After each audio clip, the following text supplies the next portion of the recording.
Let's just consider identity, why it's crucial, why it's problematic, what the Buddha taught about it, made it a theme. What's an identity? So one of the aims of meditation practice is to just be able to ask that question in a meaningful way, rather than just go, cycling through all the history. Just, there is that field of memories and anticipations and habits that I know so well. There is all that data that I know so well and I rehearse. There are those emotional patterns that I recognize. That's me. Here I am going off again. Here's me.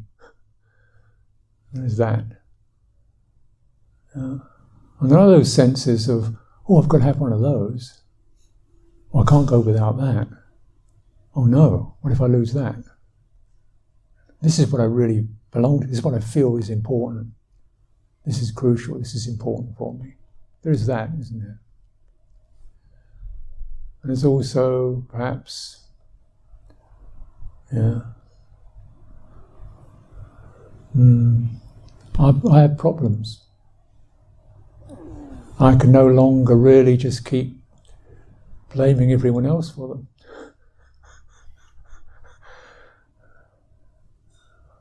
And I'd like to stop blaming myself for them. There are definitely a few reactive pieces in there that I'm not so proud of. There's some pieces that don't fit. Lost places, feelings of estrangement, not good enough, not enough of something. They're called absences. I'm not welcome, I'm not adequate, I'm not competent, I'm not, As those. Of course, I'm too much of this, there's imbalances, and there's a sense that I am stuck in this. I'm always this. I always will be this. I have been this. That's problematic, isn't it? And so the Buddha, in their understanding, summarised all of that in terms of causes and conditions, or you could say inherited karma. Karma is a kind of a jargon word now, but it really means things have happened, things have been done, and these are the results. And I've acted upon those. I've picked up those. Something in me has enabled itself to get programmed into messages that may have been originally given by other people. May have said, you're not good enough. You're not welcome here. You never do this. You should be that. But I've kind of picked it up. Or something in me's picked it up and it's still running. And the picking up wasn't necessarily a rational, well-considered process. It was a compulsive reaction.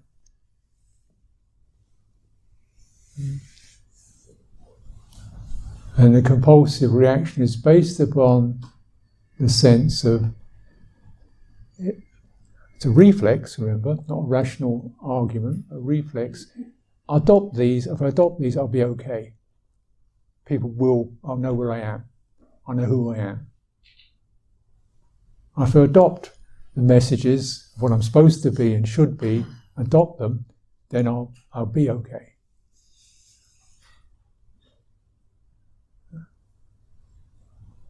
If I adopt the signals of what I should be, which my parents, my school, my whatever, told me, not just verbally but emotionally pressurized on me or instilled in me, okay, that's my pattern, that's who I am, I'll adopt that, I'll be okay.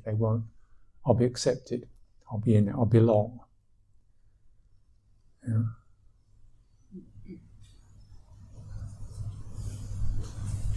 And it's not a one-off occasion, is it?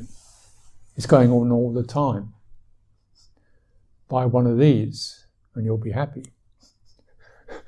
Look like this and you'll be really admired in the group.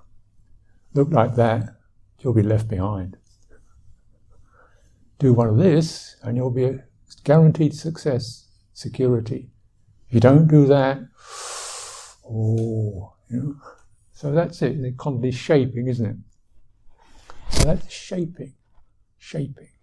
How much of that shaping is based upon clarity, sensitive awareness, goodwill? Not much.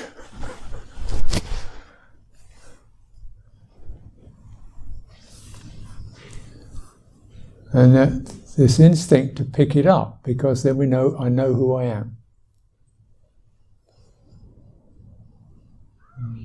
Once I know who I am, then I can steer it. I can do what I'm supposed to do, run when I'm supposed to run, stop when I'm supposed to stop, dress up when I'm supposed to dress up, look like I'm supposed to look like. I'll be normalized. I'll be in the norm. I'll be normalized. It's a search to be normalized, which means internally and externally no conflict, right? So, what I call the external sense, what around me I'm in harmony with. I'm fitting in, that's comfortable, there's no friction, there's nothing to worry about. I'm in harmony, I'm normalized, I'm accepted into it. External sense. Internal sense, I'm happy in myself. And the normative instinct is so powerful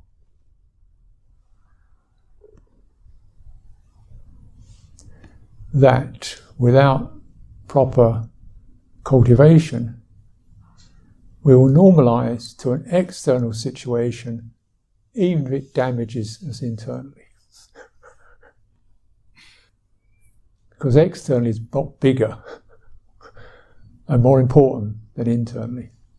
Externally is where the job is, externally where the career is, externally is where the friends are, externally is where the partner is, externally is where the praise and blame occurs. I'll go for that. What happens inside? I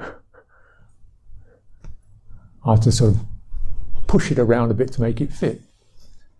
So I'll shut that bit down and get that bit up and running and compress that bit and forget about that bit. And I'll fit. So, okay, I'm putting it very starkly. You've just listened. That's all I'm asking. How much of this is true? How much of this can you resonate with? School, job, people, other people, social norms, whatever. It shapes us. Becomes the boundary of ourself. I operate within this boundary of what I'm should be, or allowed to be, or seen as. And I will sacrifice internal well-being to fit. I will in fact even ignore internal well-being, or I'll fix it by keeping busy and drinking, smoking, whatever, stimulating it so it doesn't really speak too loud anymore. And people can do really quite horrific things to themselves in these situations. Just consider, how do you get a group of men to pick up death-dealing weapons and discharge, shoot, kill, bomb other human beings? How do you get people to do that? group of men or even women who are little babies, children, running around playing, so forth. How did you get them to be so devastatingly brutal? They will shoot, kill, bomb, burn another human being who they never even met. No, haven't got any issues with. Because it's for the norm. The norm is called the country, justice, democracy, freedom, rights against the terrorists and so forth. We normalise to that. And of course the internal devastation is massive. And PTSD, post-traumatic stress syndrome, most soldiers are deeply damaged internally. And yet we sustain systems that depend upon that kind of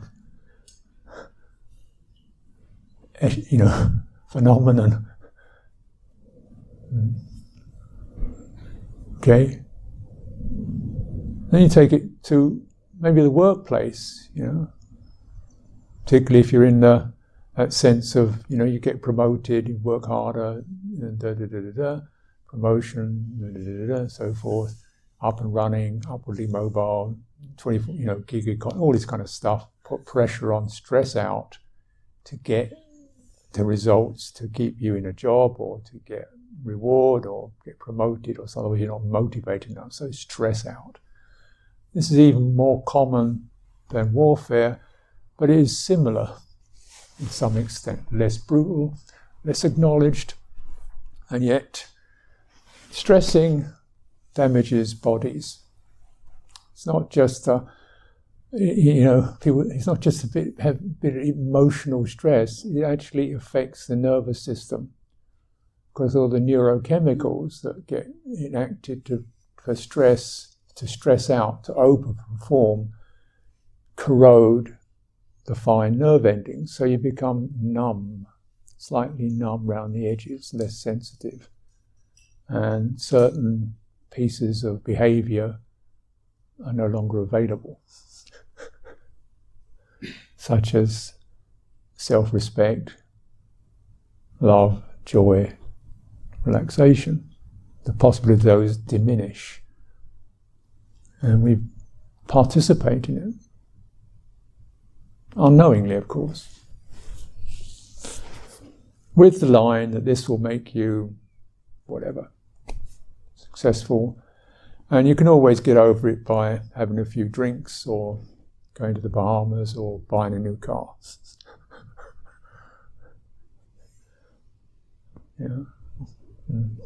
Okay, these are gross examples that I hope don't really relate to you personally, but you may have some experience of that, and you probably would to some degree acknowledge what I'm saying as being part of our social context. And the numbing effect, the herd effect, the stupefaction effect, people being normalized to ideologies that are crass, brutal, stupid, ignorant, not loving, but we're in the norm. And the internal, disempowered, irrelevant, it's just a feeling after all, forget about it.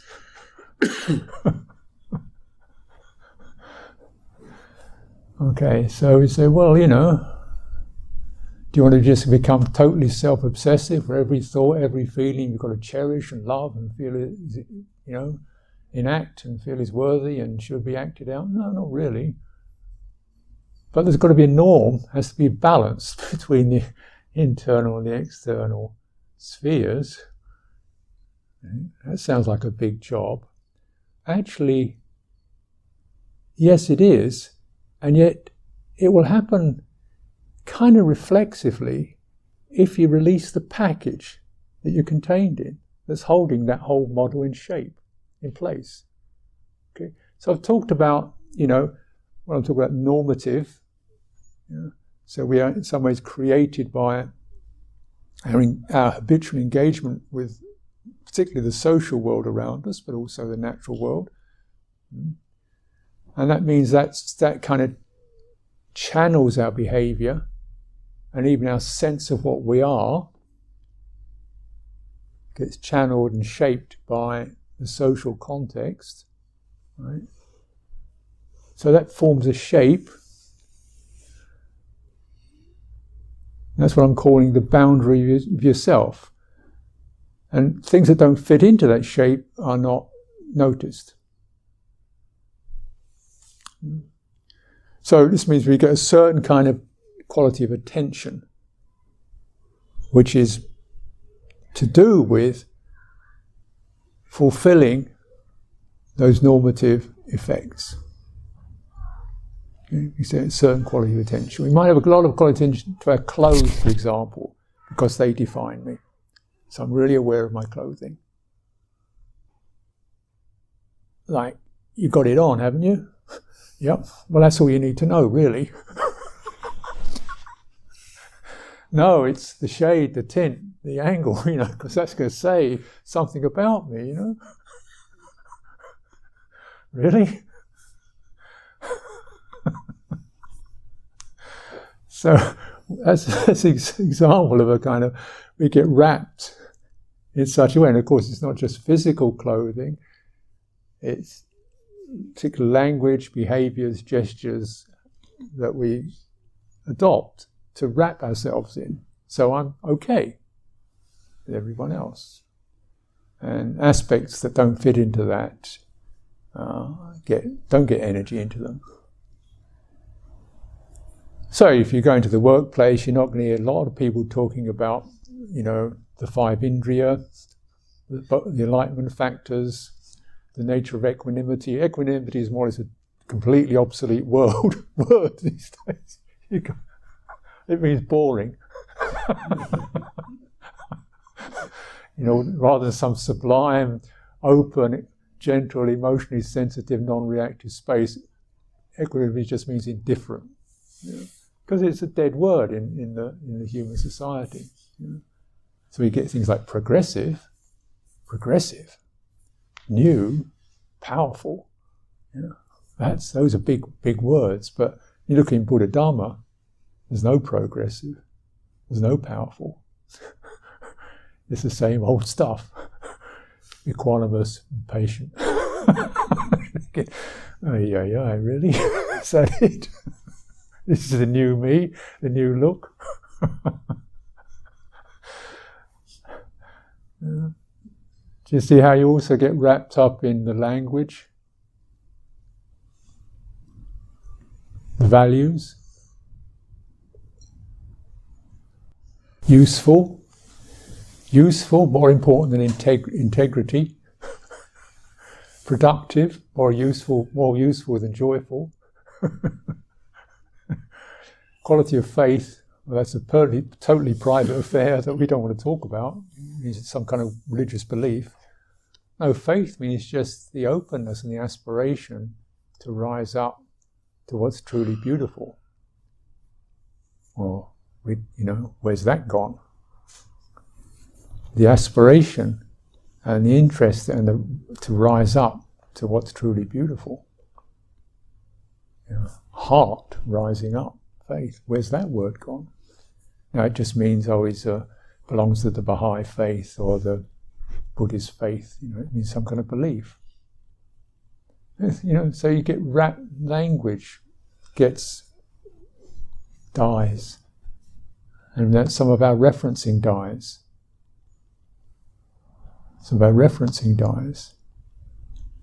So you may, so in other words, you don't. First thing in the morning, you don't think, "Where's my faith?" You think, "Where's my iPhone?" Where's my to-do list? You don't think, "Where's my joy?"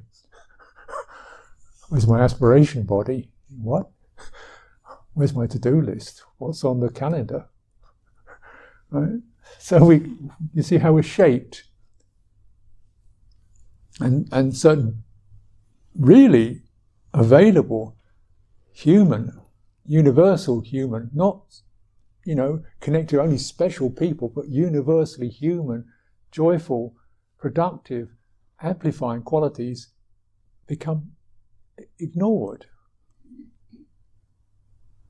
And so then our self becomes bounded around doing enough, useful, look good enough, on time, yeah, likable, attractive, these kinds of things.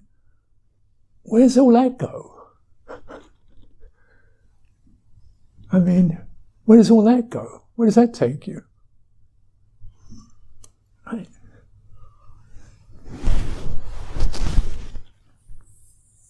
Because it depends upon somebody else saying you're useful, doesn't it? Or attractive, or likable. So you lose your internal reference and replace it, because you can know whether you're joyful directly. Whether anybody else says it or not, you know it. But whether you're interesting, I don't know. I can't know that. Whether I'm attractive, I don't know. So, we begin to define ourselves with a series of unconscious references, if we're not thinking it, but it's some kind of reference to that actually take us away from autonomous, knowable, direct presence. So we give our presence away to an identity that we don't have.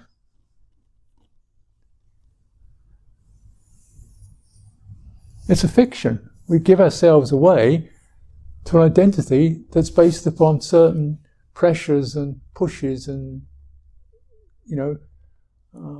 seductions and addictions of various kinds that don't fulfill us.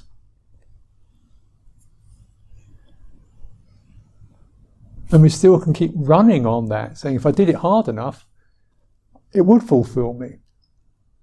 If I worked hard enough, I would be. If I changed my hairstyle, I would be. If I bought a new set of clothes, I would be. No, you wouldn't. Because you know in yourself that you're not comfortable. At the end of the day, you know you're not comfortable. At the end of the day, at the beginning of the day, you don't know where you are because you've given it away.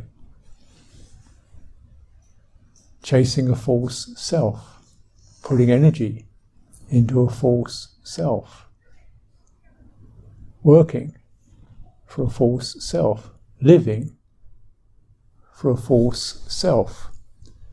And then maybe when you get to the end of your life, you think, what's all that about?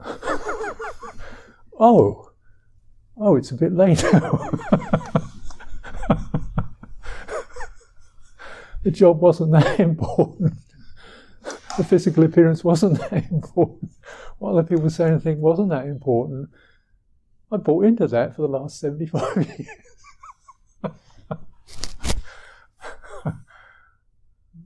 There's nothing wrong with you.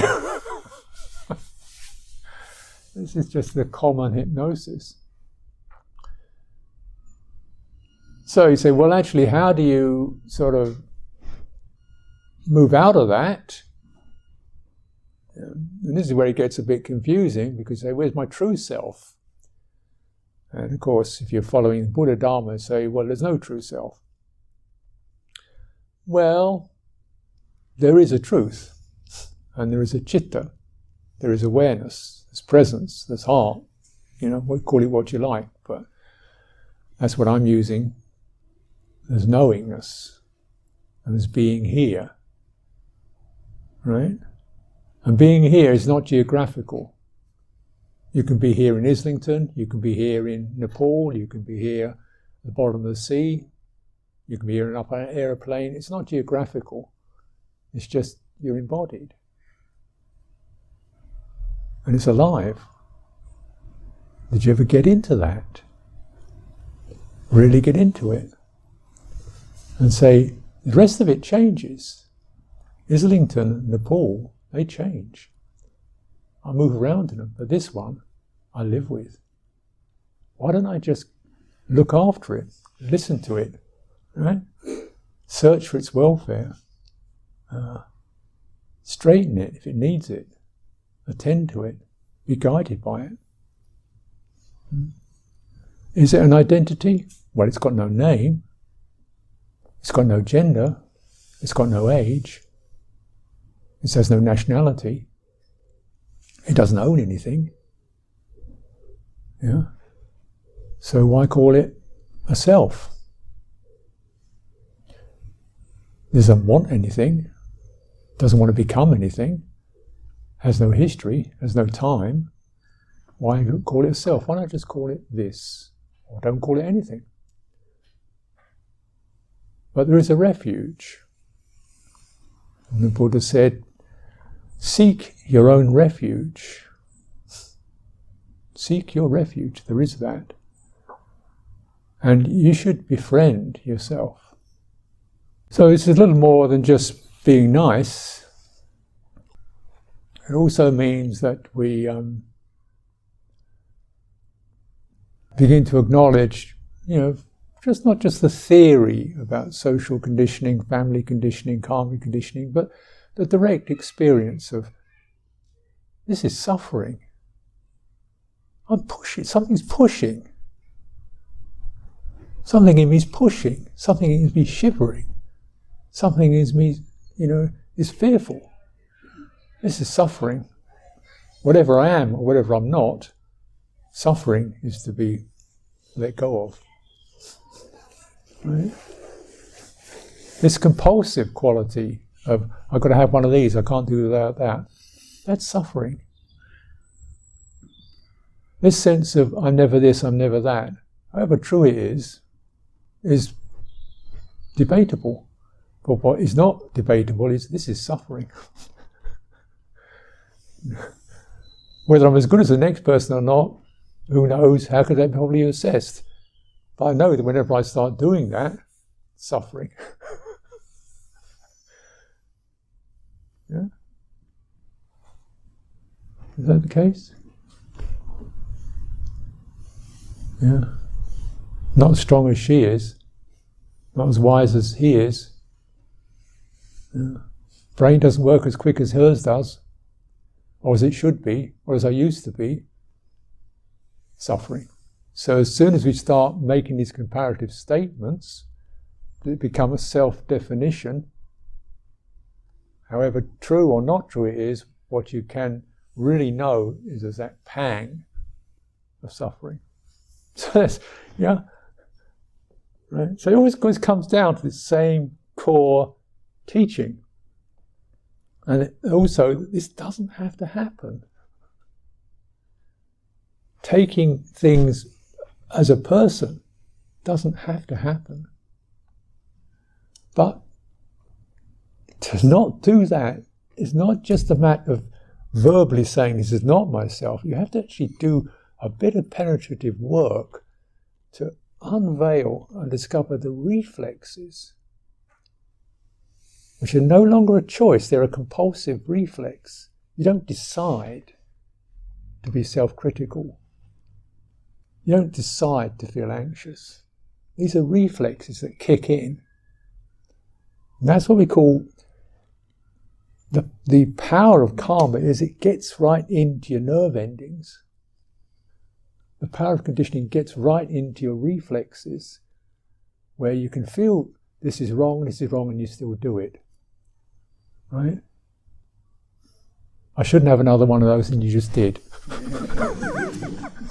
But tomorrow I won't. And then we'll do the same thing tomorrow. I can feel annoyed with myself and disappointed and fed up. Does no good at all. So, addictive, isn't it? So, but this is because these things, you don't get out of them just by saying something. You've got to actually get into the reflex of, I want comfort, I want security, I want to feel okay with what I'm with. No, I'm not fearful, I'm not disallowed, I'm okay where I am. I am normed. And, and we start to look at, what are you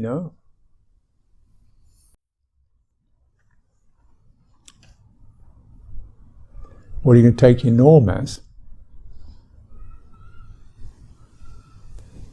I'm as crazy as the next guy, I'm normal.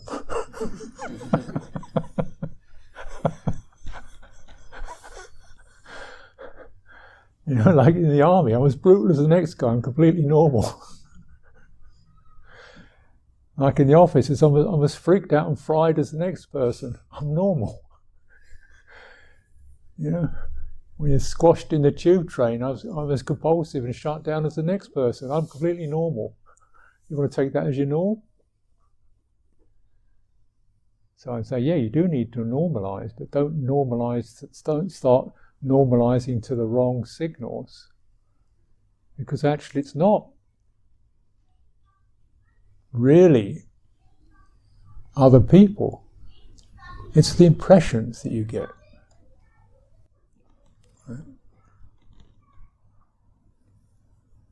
Now once you establish degrees of presence, and this is something that will build up over time, you just keep repeatedly drip, drip, drip, returning to it, acknowledging it, celebrating it, honouring it, returning to it time again, time again, time again, every day, every day, every day. Yeah. That will grow, and then you'll begin to recognise actually what happens when she walks in is this. That's not her. That's me. Well, that's it. My presence is something's happening in my presence. Now, what she is or isn't, nothing much I can do about that. But that kind of triggering, I could acknowledge. I could acknowledge that. And if I release that, then the world changes.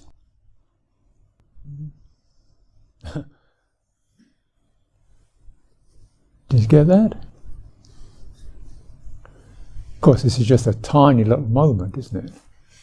But all those triggerings that say panic, rush, they're triggerings that we jump for. And what if we didn't jump? What if it isn't that jump, that reflex? What if that wasn't there? What am I in? I'm in open, attentive, alert. I'm normalizing to the Dhamma. That's my refuge.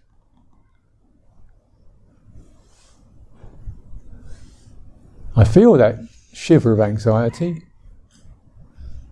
I feel what happens, stirs in my belly, goes up into my face, I start feeling a bit twitchy. Okay, there's that. Steady, find my access to presence, sitting, body, breathing, mantra, whatever it is, brings you there. Acknowledge it. Steady, take time, let it move through. Pass. This is, themes you must have heard many times. This is where it begins to realize nothing enters your presence really except your own reactions and reflexes. Nobody else gets in there but your perceptions, your impressions, your reflexes. Nothing else can get in there except your reflexes, reactions and impressions. But those reflexes, reactions and impressions have become yourself. They become the working model that you operate through. They become the working apparatus that you inhabit. Right? They become your home, and you know how to operate within it. They become yourself.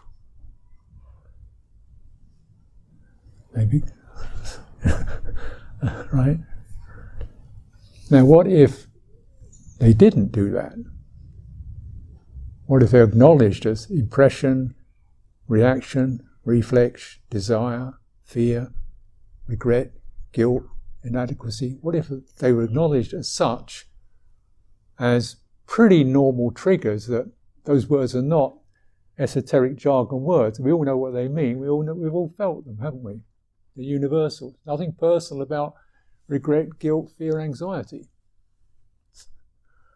irritation, anger. craving and greed. They're nothing, I hope, not just me. I'm normal, aren't I?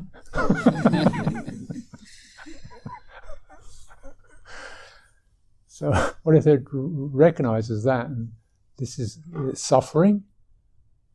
Not I'm such a bad person, not proud of it, but I'm not bad, it's just what happens. And then how does that not become an identity, first of all?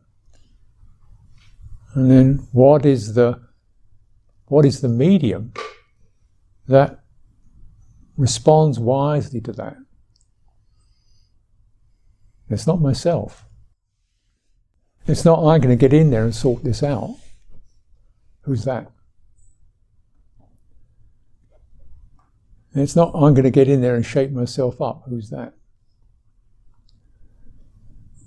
It's not I'm going to be there and make myself into something better than that. It's not that. If I do this long enough, I will become this.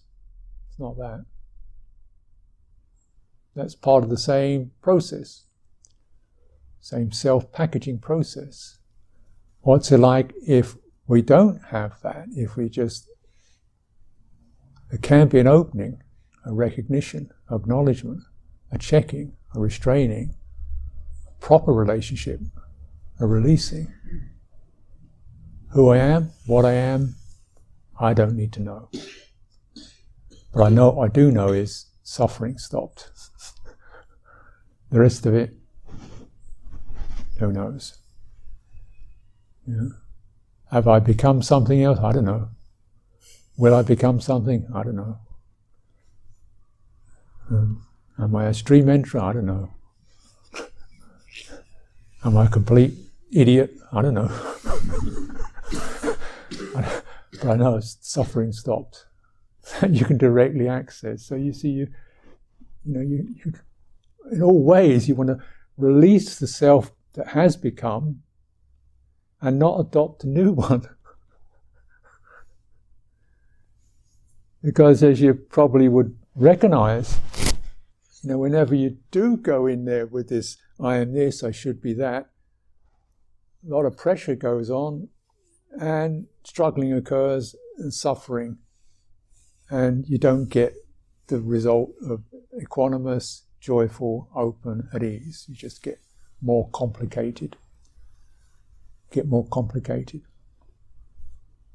Yeah. Build up a very complex profile.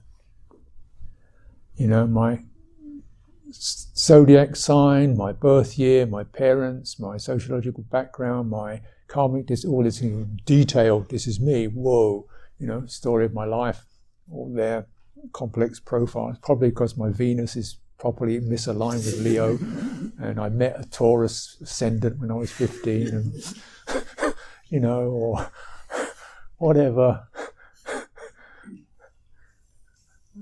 however it goes, or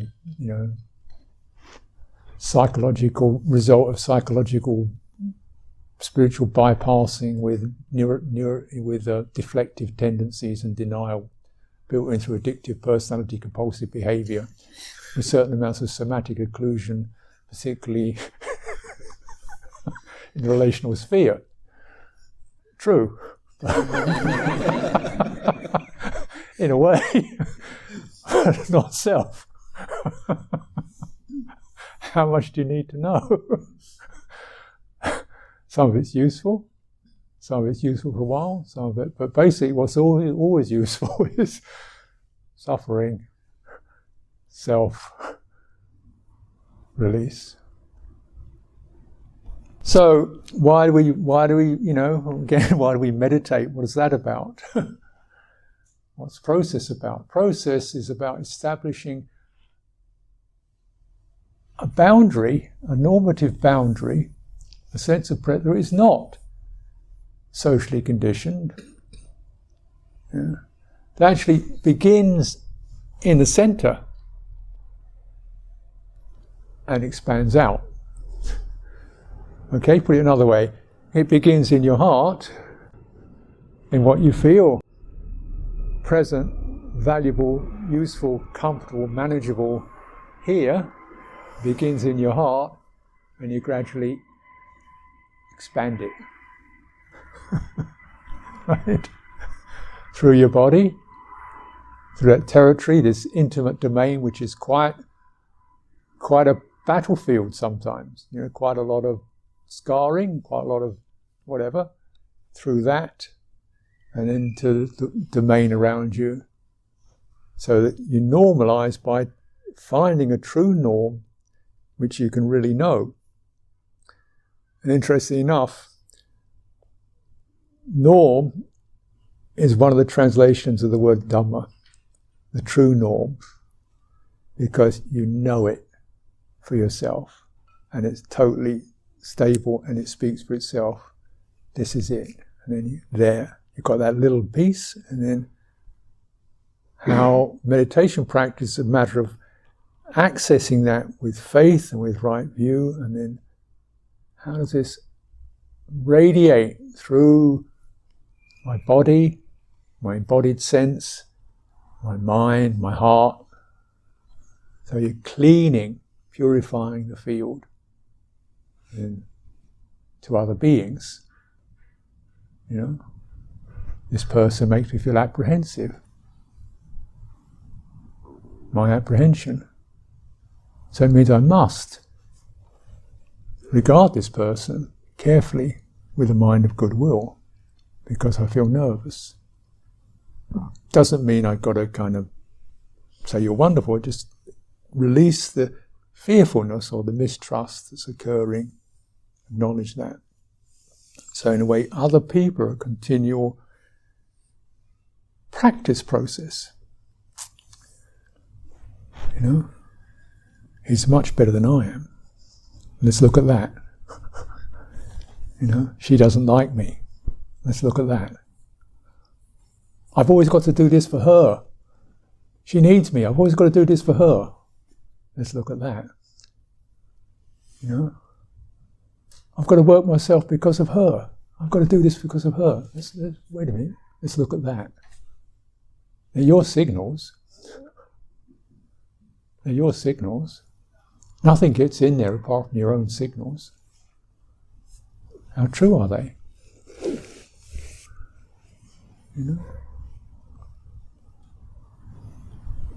Like the story of the woman, I was talking to this teacher, says, I always have to cook every day. I'm so fed up with having to cook for the family every day and do the washing up. I'm fed up with cooking people for the rest of the family. He said, why do you stop? He said, oh yeah, right, I'll stop, I quit. So she quit, and the family thought, oh, what a relief. She's finally stopped doing that, this grumpy ill will. We can cook our own food. It was her compulsion, and then she blamed on everybody else.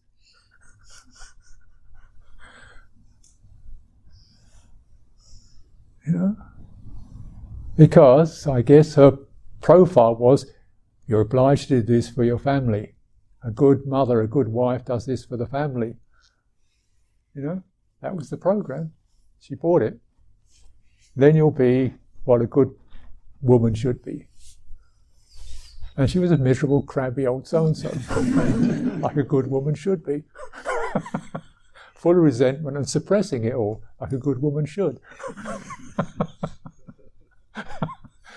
Everybody knew it and thought, oh my God, when's she going to snap out of it? Do you want to be with people who want you to be as you are? Or do you want to be with people who don't accept you as you are? Who do you want to be with? We can work with it, my sense. Okay, you do this, you can't. I can work with it. Let me know who you are, and then I know how I can kind of operate around that. I don't want you to be kind of distorting yourself so you can feel you fit in with what you think I need or want. Even if I do, that's my issue. So there's lots of kind of ways in which we contemplate how these programs kick in. And you can see them in daily life. They're running out in their domestic duties, in our domestic relationships, in our social work, in our self-assessment. Whether I had a good day today.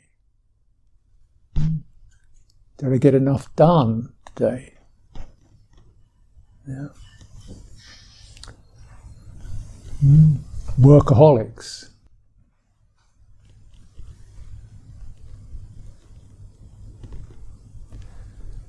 A friend of mine, one of his realization processes was he worked for some big corporation, and one of his co-workers, they said, Bill, say his co-worker's called Bill, he's a real case, he's always frantic, he's always totally workaholic, frantic,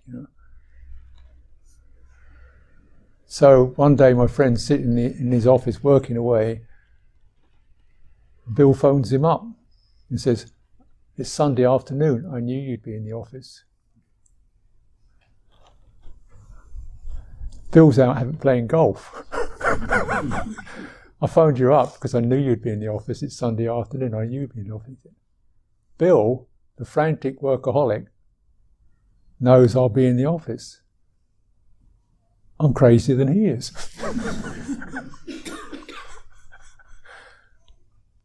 I quit. That was it. Quit. Went on 3-week walking. Just went walking for 3 weeks. Recognition. To me, a good day is when I work myself silly.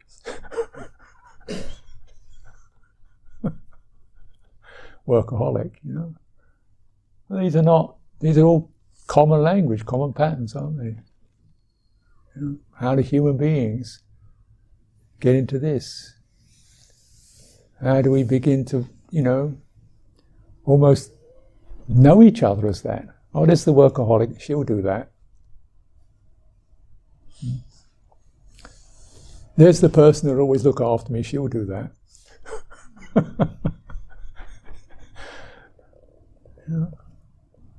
And I am not. So I've got to do this, so I will be. I'm not. If I do this, I will be. Yeah. So we turn instead to more healthy norms. And these are, we say, could begin with faith, I aspire. No one can take this away from me. Whether I achieve or not, I don't know, but I aspire. No one can take that away from me. I aspire to truth. I aspire to honesty. I aspire to decent behaviour, morality, goodwill. I aspire. What does it feel like when you light that little lantern? What does it feel like? That's your setting when you light that lamp. Okay, I'll try. Whenever I see myself falling away from that, that's a reaction, that's a reflex, that's not my aspiration body, that's not what I stand for. Okay, drop it, come back. Yeah? And then recognizing, how much of this is just fantasy and idealism.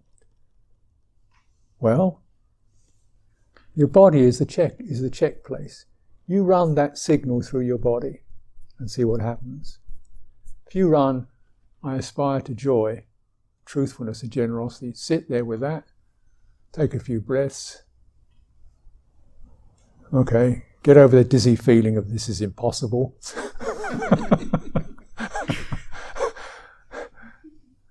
Yeah, feel good. Yeah, not bunged up in my head, not jittering. Feel good. And it's good.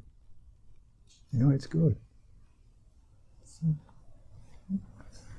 So we're using the body as a witness to give us that verification resonance. So you're beginning to move out of the boundary of your programmed self into something that's more like an embodied experience. It's not just a lump of meat, but it's a certain radiant, balanced energy that moves through the body, deeply connected to the heart, and there's your norm. That's what you'll be living with on your deathbed, when the rest of it has been seen as just a passing show, that's what you'll be living with. That's what you're born with. That's what's staying with you. That's what you'll die with. Look after it. The rest of it's just a show, you know.